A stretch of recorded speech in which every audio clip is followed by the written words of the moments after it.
Public health engineering कंबर Shahdad court में corruption जो वॾो स्कैंडलिंग साम्हूं आयो आहे। मेरान टीवी टेंडरनि में मुबैना हेराफेरी जा दस्तावेज़ सबूत हथ करे वरिता आहिनि। वधीक तफ़सील ॿुधण लाइ टेलीफोन लाइन ते मौजूद आहिनि तुफ़ैल चांडियो। जी तुफ़ैल, कहिड़ा तफ़सील आहिनि? जी बिल्कुल ही कंबर जे पब्लिक हेल्थ इंजीनियरिंग खाते में करप्शन जो वॾो स्कैंडल साम्हूं अची वियो आहे ऐं टेंडरनि में हेर फेर जा पिण दस्तावेज सबूत जेके आहिनि उहे मेरान टीवी हथ करे वरिता आहिनि। पब्लिक हेल्थ इंजीनियरिंग कंबर जे एक्सीएन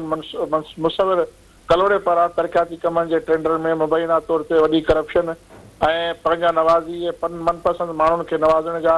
हैरान कंदड़ इंकशाफात साम्हूं आया आहिनि। NIT नंबर 1198 जेका पहिरीं डिसंबर 2025 ते थियणी हुई, तंहिंजो नतीजो बिट जेको आहे एलिवेशन रिपोर्ट तक़रीबन 3 महीननि जे देर खां पोइ 26 फरवरी 2026 ते स्पार्पा जी वेबसाइट ते अपलोड कयो वियो हो, जंहिंखां पिण केतिरा ई सवाल उभरिया आहिनि ऐं उन हवाले सां 99 ठेकेदारनि मां सिर्फ़ु 60 ठेकेदारनि खे जेको आहे उन बिट क्वाइन यानी जेको आहे सो ठेकेदारी जे अमल में दाख़िल कयो वियो, जंहिंखां पोइ टेक्निकली बिट ओपनिंग रिपोर्ट मूजिबि कुल 89 ठेकेदारनि जो टेंडर में हिसो वरितो हो। पर जॾहिं 26 फरवरी 2026 ते स्पार्पा वेबसाइट ते रिपोर्ट जारी कई वई त उन में सिर्फ़ु ऐं सिर्फ़ु 18 खां 20 ठेकेदारनि खे टेंडर जारी कया विया ऐं उन्हनि जा नाला ज़ाहिर कया विया। बाक़ी जेके 70 ठेकेदार आहिनि उन्हनि मां कंहिंखे बि इतला कोन ॾिनो वियो ऐं न वरी को कानूनी जवाब ॼाणाए करे खेनि इन्हनि जेको आहे टेंडरनि खां ॿाहिरि कढियो वियो, जेते ठेकेदारनि तरफ़ां सख़्तु पिण एहतजाज कयो वियो आहे एक्सीएन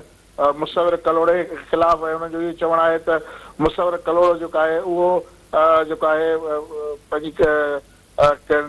कमीशन ते जेके आहिनि इहे टेंडर जारी कया आहिनि ऐं जेका आहे फिनेंशियल जेका बिट्स आहे उनजी शफ़ाफ़ तरीक़े सां जेको आहे उन जेको आहे का बि शइ कान कई आहे। उनखे खोलण बदिरां उन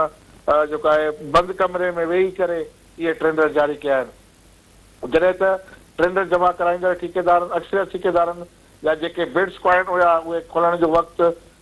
उन्हनि खे पिण राब्ते हेठि कोन आंदो वियो ऐं शॉर्ट लिस्ट जेके ठेकेदारनि खे कमीशन एवज़ जेके आहिनि उहे इहे जेके ॾिना विया आहिनि। मुक़ामी हल्कनि जे तरफ़ां सिंध जे वॾे वज़ीर समेत पब्लिक हेल्थ ऐं जे जेको आहे वज़ीर खां मुतालबो कयो वियो आहे त कंबर शहदाद कोर्ट जे पब्लिक हेल्थ इंजीनियरिंग खाते में अहिड़े अमल जी जेको आहे इंक्वायरी कराई वञे ऐं जेके जिन ठेकेदारनि खे कम ॾिना विया आहिनि उनजी शफ़ाफ़ियत ते पिण